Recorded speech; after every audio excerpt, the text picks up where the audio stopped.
BC కులగణన విషయంలో కేంద్ర రాష్ట్ర ప్రభుత్వాలు బీసీలను మోసం చేస్తున్నాయని తెలంగాణ జాగృతి అధ్యక్షురాలు కల్వకుంట్ల కవిత ధ్వజమెత్తారు. గణతంత్ర దినోత్సవం సందర్భంగా ఆమె మాట్లాడుతూ కేంద్రం విడుదల చేసిన పత్రాల్లో బీసీ కాలం లేకపోవడం దారుణమని మండిపడ్డారు. ప్రతి ఉపకులాన్ని విడివిడిగా లెక్కించాలని డిమాండ్ చేస్తూ ఈ నెల 29న హైదరాబాద్లో బీసీ మేధావులతో రౌండ్ టేబుల్ సమావేశం నిర్వహించినట్లు తెలిపారు. శాస్త్రీయ నివేదిక రూపొందించి కేంద్రానికి సమర్పిస్తామని, హక్కుల సాధన కోసం యుద్ధ భేరీ మోగిస్తామని కవిత స్పష్టం చేశారు.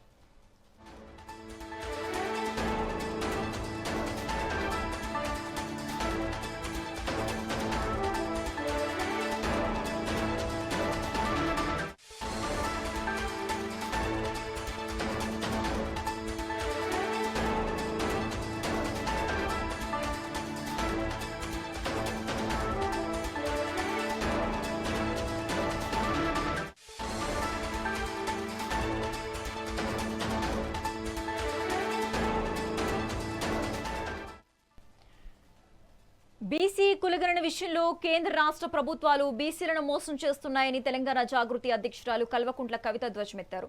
గణతంత్ర దినోత్సవం సందర్భంగా ఆమె మాట్లాడుతూ కేంద్రం విడుదల చేసిన పత్రాల్లో బీసీ కాలం లేకపోవడం దారుణమని మండిపడ్డారు. ప్రతి ఉపకులాన్ని విడివిడిగా లెక్కించాలని డిమాండ్ చేస్తూ ఈ నెల 29న హైదరాబాద్లో బీసీ మేధావులతో రౌండ్ టేబుల్ సమావేశం నిర్వహించినట్లు తెలిపారు. ఇక ఇదే అంశానికి సంబంధించి మరింత సమాచారం మా ప్రతినిధి హారిక ఫోన్ ద్వారా అందిస్తారు. హారిక,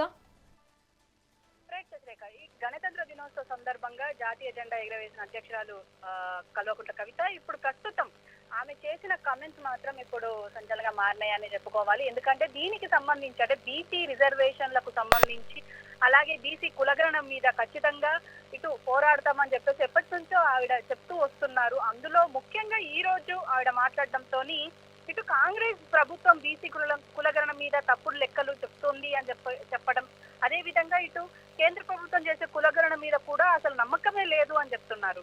అయితే మరి పూర్తిగా అంటే జాతీయ స్ఫూర్తితో సుభాష్ చంద్రబోస్ స్ఫూర్తితో ముందుకు కదలాలి అని చెప్తూనే ఇటు బీసీ కులగణన మీద మాత్రం ఇటు బీజేపీ కొత్త పన్నాగాలు పన్నుతోంది అని చెప్పేసి చెప్పడం, అందులో ముఖ్యంగా బీసీల కోసం ఒక యుద్ధం చేయాల్సిన అవసరం ఉంది, ఖచ్చితంగా యుద్ధ భేరీ మోగించబోతున్నాము అని చెప్పడం ఇక్కడ సంచలనంగా మారిందనే చెప్పుకోవాలి. ఏదేమైనప్పటికీ ఇటు ఈ జనవరి 29వ తేదీన ఇటు బీసీలకు సంబంధించి ఉపకులాలు అదే విధంగా బీసీ ఉపకులాలు సంచార జాతులతో కలిసి రౌండ్ టేబుల్ సమావేశం ఏర్పాటు చేయబోతున్నామని చెప్పేసి ఆవిడ ప్రకటించారు. ప్రతి కులం ఉపకులం ఎంత శాతం ఉంది అనే దాని మీద డాక్యుమెంట్ తయారు చేసి కేంద్ర ప్రభుత్వానికి ఇటు తెలంగాణ జాగృతి తరపున ఇస్తాము అని చెప్పడం చెప్తున్నారు. అదే విధంగా 2011 నాడు కాంగ్రెస్ బీసీలను మోసం చేసినట్టు ఇప్పుడు 2026లో బీజేపీ బీసీలను మోసం చేస్తుంది అని చెప్తున్నారు.